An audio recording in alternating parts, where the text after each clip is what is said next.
Hello mga ka-trending, welcome back to ZK Trend. Update naman tayo sa kaganapan nga ng ating Don Bell noong bagong taon. Maging sa kakulitan nga ng ating Don Bell ay talaga namang matchy pa rin ang dalawa nga ngayong bagong taon.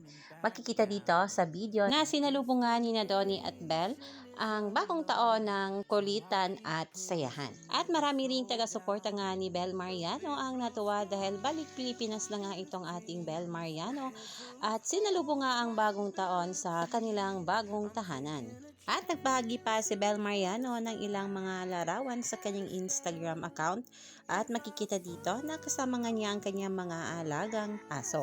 Kaagad nga pinusuan ng mga netizens ang naturang post na ito ni Bel, fresh from Las Vegas.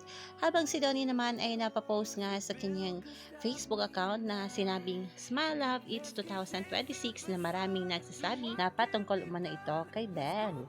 At makikita dito na matchy rin ang ating Don Bell sa camera nga na gamit nila at suot pa ng dalawa ang color nga ng fando. Kasama ni Donnie Pangilinan ang kanyang buong family na nag-celebrate nga ng bagong taon at sobrang saya nga ng kanilang pamilya ngayon sa panibagong blessings na dumating nga sa kanilang buhay dahil nga buntis na ang kanilang ate Ella.